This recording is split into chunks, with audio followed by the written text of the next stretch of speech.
ಇವತ್ತು ಮಧ್ಯಾಹ್ನದು ಲಂಚ್ ಆದ ನಂತರ ನಮ್ಮ ಡಿಸ್ಟ್ರಿಕ್ಟ್ ಜೈಲಲ್ಲಿ ಕೆಲವು ಖೈದಿಗಳು ಹೊಟ್ಟೆ ನೋವು ಮತ್ತು ಇದು ಅವರು ಕಂಪ್ಲೇಂಟ್ ಕೊಟ್ಟಿದ್ರು. ಆಮೇಲೆ ವಾಂತಿ ಮತ್ತು ಬೇರೆ ಬೇರೆ ರೀತಿ ಅವ್ರ ಕಂಪ್ಲೇಂಟ್ ಬಂದ ನಂತರ ಏಕಾಏಕಿ ಸುಮಾರು ನಾಲ್ಕೂವರೆ ಮಧ್ಯ ಸುಮಾರು 40ಕ್ಕಿಂತ ಹೆಚ್ಚು ಖೈದಿಗಳಿಗೆ ಇದು ಹೊಟ್ಟೆ ಸಮಸ್ಯೆ ಮತ್ತು ವಾಮಿಟಿಂಗ್ ಮತ್ತು ಲೂಸ್ ಮೋಷನ್ ಸಮಸ್ಯೆಗಳು ಬಂದ ನಂತರ ಇಮಿಡಿಯೇಟ್ಲಿ ಆ ಮಾಹಿತಿ ನಮಗೆ ಡಿಸ್ಟ್ರಿಕ್ಟ್ ಸೂಪರಿಂಟೆಂಡೆಂಟ್ ಬಂತು.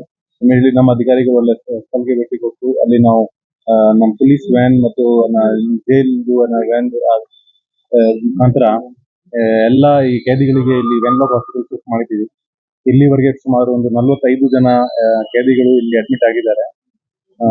ನಂತರ ಇಮಿಡಿಯೇಟ್ಲಿ ನಾವು ಡಿಸ್ಟ್ರಿಕ್ಟ್ ಹೆಲ್ತ್ ಡಿಪಾರ್ಟ್ಮೆಂಟ್ ಕೂಡ ಇನ್ಫಾರ್ಮೇಶನ್ ಕೊಟ್ಟಿದ್ದೀವಿ. ಅವರು ಅಲ್ಲಿ ಜೈಲ್ಗೆ ವಿಸಿಟ್ ಕೊಟ್ಟು ಅಲ್ಲಿ ವಾಟರ್ ಸ್ಯಾಂಪಲ್ಸ್ಗೆ ಮತ್ತು ಊಟ ಏನ್ ಬಳಕೆ ಮಾಡಿದ್ದಾರೆ ನಿನ್ನೆಯಿಂದ ಇದೆಲ್ಲ ಸ್ಯಾಂಪಲ್ ಕಲೆಕ್ಟ್ ಮಾಡಿ ಈಗ ಅದರಲ್ಲಿ ಪರಿಶೀಲನೆ ಮಾಡ್ತಾ ಇದ್ದಾರೆ.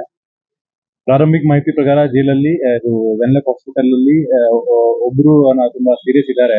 ಅವ್ರಿಗೆ ಇವತ್ತು ICU ಅಡ್ಮಿಟ್ ಮಾಡ್ತಾರೆ. ನಂತರ ಮಿಕ್ಕಿದ 44 ಜನ ಈಗ ಸ್ಟೇಬಲ್ ಇದ್ದಾರೆ. ಅವ್ರಿಗೆ ಡಾಕ್ಟರ್ ಟ್ರೀಟ್ಮೆಂಟ್ ಕೊಡ್ತಾ ಇದ್ದಾರೆ.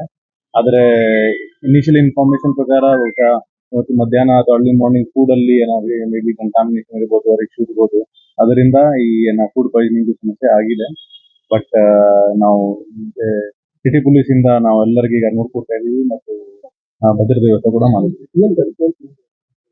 ಈಗ ಇದು ಸುಪ್ರೀಂಟೆಂಡೆಂಟ್ ಜೈಲ್ಗೆ ಕೇಳುವಾಗ ಇಲ್ಲಿ ಮಧ್ಯಾಹ್ನ ಇವತ್ತು ಅವಲಕ್ಕಿ ಮತ್ತು ಸಾಂಬಾರ್ ರೈಸ್ ತಿಂದಿರುವುದು, ಅದರಿಂದ ಈ ಸಮಸ್ಯೆ ಆಗಿರ್ಬೋದು ಅಂತ ಹೇಳ್ತಾರೆ.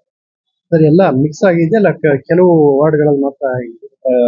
ಅಲ್ಲಿ ಸುಮಾರು 350 ಜನ ಖೈದಿಗಳು ಇದ್ದಾರೆ. ಇಲ್ಲಿ ಈಗ ಅಡ್ಮಿಟ್ 45 ಜನ ಆಗಿದ್ದಾರೆ ಮತ್ತು ಅವರು ಎಲ್ಲ ಮಿಕ್ಸ್ ವಾರ್ಡ್ ಇಂದ ಇದ್ದಾರೆ, ಪರ್ಟಿಕ್ಯುಲರ್ ವಾರ್ಡ್. ಸೊ ಅದು ಕೂಡ ಈಗ ತನಿಖೆ ಮಾಡಬೇಕು ಹೇಗೆ